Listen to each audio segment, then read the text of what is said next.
Good evening and welcome to Ukraine Brief. I'm Klaudia Czerwinska. Today is day 1,470 of Russia's full-scale invasion of Ukraine. Here are the latest developments.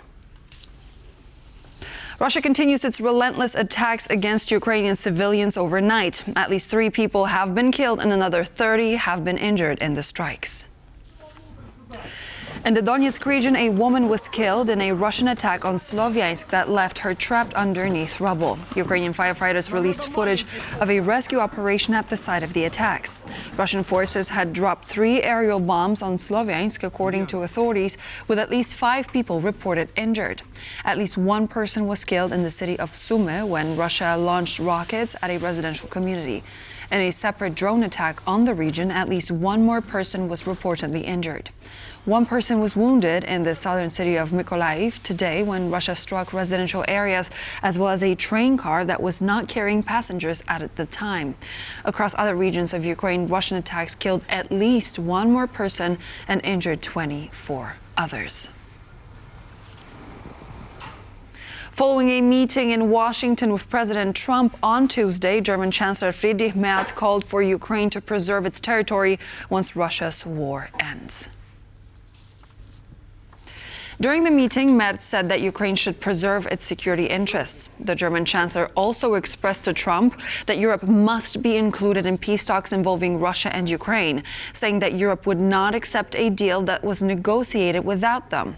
Trump reaffirmed that the settlement of the war in Ukraine remains a top priority for him. However, this comes amid concerns that the United States may be shifting its focus away from peace talks for Ukraine towards conflict with Iran. Slovakia's contract with Ukraine for emergency energy supplies is ending today, according to Slovakian Prime Minister Robert Fico.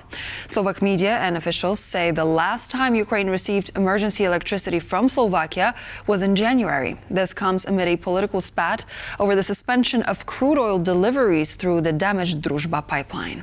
Today, the contract is definitely being terminated because from the moment we announced it last week, no energy supplies were provided to Ukraine, and now the relevant contract on emergency electricity supplies between SEPS and the relevant company in Ukraine will also be terminated. That is the first step, and we are going to consider what will happen next. President Zelensky will push us so hard that we will join Hungary in blocking the €90 billion loan. Well, go ahead, President Zelensky, test our patience. We understand that you have a difficult job, President Zelensky, but you will not damage the national economic interests of Slovakia. A Russian liquefied natural gas tanker was struck in the Mediterranean Sea on Tuesday and subsequently sank. Reports have surfaced that Ukraine may have been behind the attack, although Kyiv has yet to confirm the incident. If confirmed, the attack would represent the first time Ukraine has attacked a Russian LNG tanker.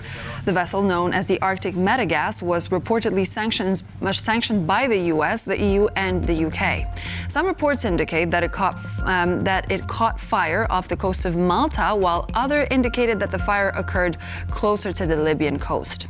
A source told Reuters that the fire was potentially caused by a Ukrainian naval drone. Moscow quickly accused Ukraine of the attack, saying that the vessel was carrying cargo from the Russian port of Murmansk. Russia has also reported that all 30 crew members on board were rescued by Maltese authorities. And after being forced to change its Paralympic ceremonial uniform featuring a map of Ukraine's internationally recognized borders, including occupied territories, which the International Paralympic Committee deemed a political symbol in violation of its regulations, Ukraine will send 35 athletes to compete in the 4 sports at 2026 Winter Paralympic Games in Italy. This is a deliberate form of pressure by a murderous country on the international sports community. Yesterday, I delivered the uniform, the new version, the ceremonial uniform for the National Paralympic team. It was very difficult. There was no light, no electricity, and no way to alter it.